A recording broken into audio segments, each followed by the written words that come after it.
Will William Ruto manage the strength or force that the Gen Zs are planning to use to come back for another episode of the demonstrations? I don't ever slow up, no I don't take shit. I got no love for the fakeness. If you wanna play tough and wanna hate this, I'll always show up.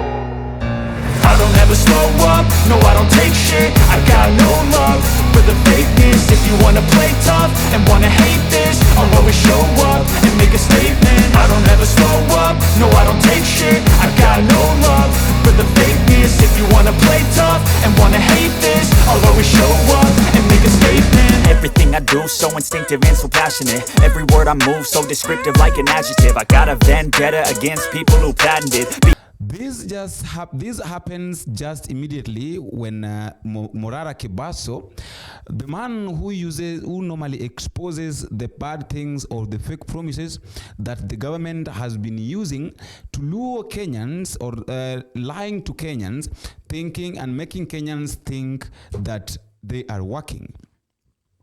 Morara Kebaso today was abducted by DCI police and then rushed into a police custody, whereby up to now there is no one that has been allowed to get in or to see him.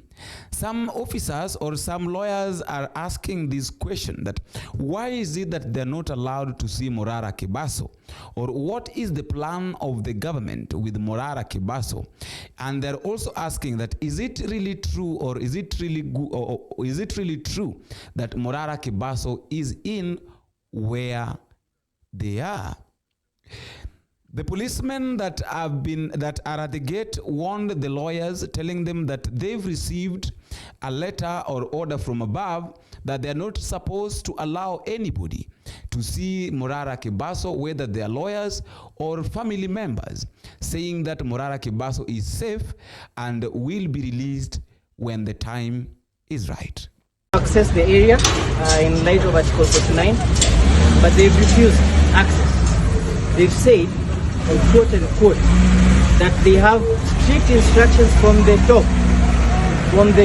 not to allow anybody access to Morara, including lawyers, media personnel, and other persons. So the question is, what kind of police service do we have here?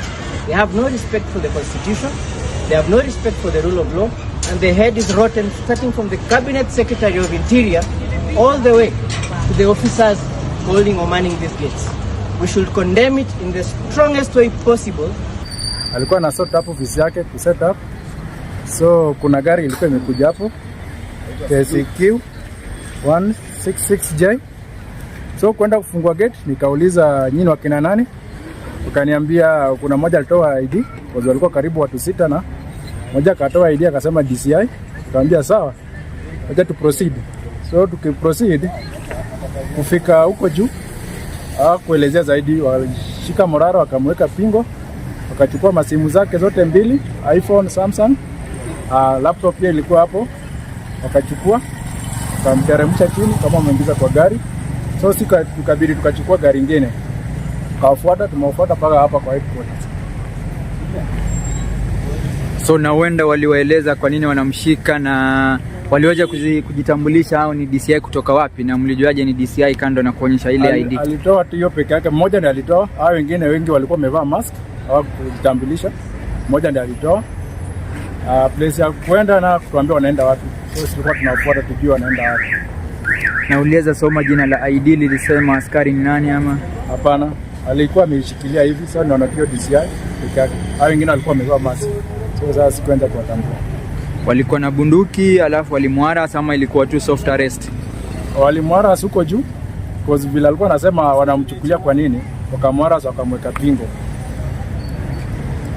Au mwingine alikuwa na kanini yake hapo, pistol, wao walikuwa wameweka mask. So kumuuliza nyinyi wakina nani, wakanisukuma kando mimi. Wakaniambia hata wewe nitaweka pingo.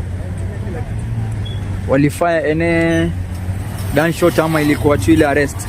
Walimwareza sasa vile walimisando wakamweka pingo, wakateremka na sasa wakufanya. Na mnashuku ni kwa nini anatiwa mbaroni, na je kilichotokea ni cha halali ama kuna mambo mengine? Hatujui bado. Jaribu kuuliza na wako tuambia hatujui kabisa. ni maonevu na unyanyasaji na kujaribu kunyamazishwa, ni threats and intimidation. Kushikwa kwa Morara ni wazi kabisa kwamba hii ni njama ya serikali kujaribu kunyamazisha wananchi ambao wanaendelea kusukuma gurudumu la haki, kusukuma gurudumu la uwazi. Na kushikwa kwake leo hii ni dhahiri kwamba serikali imetishwa mno na zile juhudi ambazo anaendelea kuzisukuma kuleta uwazi katika hii nchi. Na ndio kwa maana tunasema tunataka Morara aachiliwe bila ya masharti yoyote, kwa sababu ni mtu ambaye anaendelea kusukuma kuhakikisha haki imepatikana katika hii nchi. Na tunaiambia serikali, tunamwambia Ruto pamoja na Kindiki kwamba hatua kama hizi hazitatisha Wakenya kutaka kupigania nchi ambayo iko wazi. Hatua kama hizi hazitawanyamazisha, na ndio kwanza inazidi kuweka ghadhabu za Wakenya kujitokeza na kupigania haki zao kama ilivyo katika katiba ya Kenya. Na wenda kama wakili wake, wewe unaweza tu kidogo pia kutuelezea kilichotokea ni kitu ambacho wewe mwenyewe unaona ni tukio linalokubaliwa kisheria ama ni vipi? Alikubali kwa maana yake Constitution under Article 49 inasema ya kwa kila mtu aliyeshikwa ako na haki ya kuwa na wakili. Leo tumefika hapa kwa police station baada ya Morara kunipigia, na nimeambiwa na hawa maaskari wenye wanaman hizi gates ya kuwa hawa wameambiwa kutoka juu, from the top, orders from the top, ya kuwa hakuna mtu yoyote anafaa kwenda kumuona Morara. Hakuna mtu yoyote ataruhusiwa kuingia kumuona. Sasa tunashangaa, ni sheria gani hii polisi wanafuata? Ni sheria gani hii? Kuna court orders kadhaa. Mimi mwenyewe nilifile a petition in court, and there are court orders ambaye iliambia police service ya kuwa starting from the IG of police that they have to respect article 49 of the constitution. But right now they are carrying out this is an arbitrary arrest. It's an unconstitutional arrest, and we condemn it to the in the strongest way possible. Tueleze jina alafu tuambie wewe ni nani. Kwa majina naitwa Pareno Solonka, mimi ndo wakili wa Morara na nimekuwa rafiki yake na hakuna haki. Morara Kebaso was arrested or was abducted after exposing or after talking about the issue of Bruce, a man who was sodomized, who is coming from Mombasa, who was sodomized by men whom no one knows the person that sent them, even though they are saying that it is the governor of Mombasa, that is Governor Nasir, who sent these boys to go and sodomize Bruce. My name is Morara Kebaso. I'm the leader of the Inclusive National Justice, Economic and Civic Transformation Party of Kenya, which is also known as the Inject Party of Kenya and the Kenya Ni Home Movement. And today I've been saddened after watching a video of Bruce, who was sodomized in a very sad event in Mombasa. 25-year-old Bruce John, who goes by the name Chawa 001, was abducted and sodomized on the September 12th of 2024. He was picked up by more than 20 people from his home, some of whom were county officials, allegedly to go and apologize to the governor of Mombasa, Abdul Somad Sharif Nasir, for criticizing the county government of Mombasa. The gentleman was instead not taken to Tamarind Hotel, where he'd been told that he would apologize to the governor, but was instead sodomized in Miritini area and later dumped near Mwakirunge dump site. Tomorrow is another day that Rigathi Gachagua is also Gachagua's case is also supposed to be taken to Parliament, whereby most members of Parliament, more so the ones that comes from Mount Kenya, promised that they must make sure that Rigathi Gachagua is impeached. Gladys Sholei, that is the deputy speaker, promised that she will make sure that whether members of parliament says that Rigathi Gachagua is not supposed to be impeached, she will make sure that Rigathi Gachagua gets out of office. This message has been released by one of the lawyers that is trying so hard to fight on how Rigathi Gachagua can retain his office. We have also raised a very fundamental question on who is the mover of this motion. As it looks, the mover of this motion is the President of the Republic of Kenya. Does he have the power that was settled in the BBI case, that the head of state cannot move a motion? It can only be moved by a member of parliament. So we will be raising that question, and we have raised it that the head of state cannot sponsor an impeachment motion against his deputy.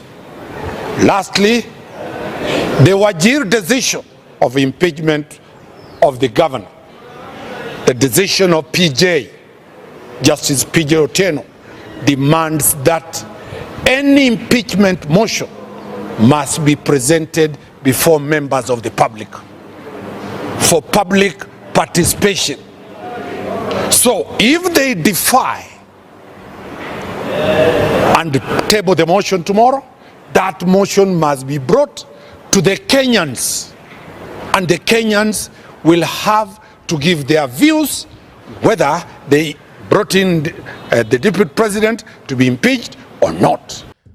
A lot of questions have emerged concerning Rigathi Gachagua's impeachment, even after Dansan Omari trying to defend Rigathi Gachagua. The big question is, will members of parliament make sure that Rigathi Gachagua is impeached? Or will Rigathi Gachagua survive the impeachment that is being pushed by most of the members that comes from Mount Kenya? Kabila ile inaniudhi sana sana. Ni wajumbe wetu, wacha nimalize, ni wajumbe wetu. Saa ile mimi napigania watu ya mlima kusema wapewe kazi, wapewe barabara, wapewe damu, wapewe hii. Wabunge wetu wale wanatoka hapa wanasema mimi ni mkabila wa kutetea watu wetu. Hiyo inaniudhi sana. Sasa ukisema watu wetu, wale watu ambao wako hizo coast, Nyanza, Western, Rift Valley, wanafikiria aje wewe ambaye kuwa deputy president wa Kenya? Sasa ile Musalia Mudavadi anatetea watu ya Western. Umesikia mtu amelalamika? You are the deputy president. No. Hata yeye ni prime cabinet secretary wa Kenya. Thank you. Sasa unajua they are also regional interest. Tuko na kazi ya Kenya. Na nimekueleza ile tunafanya ya Kenya.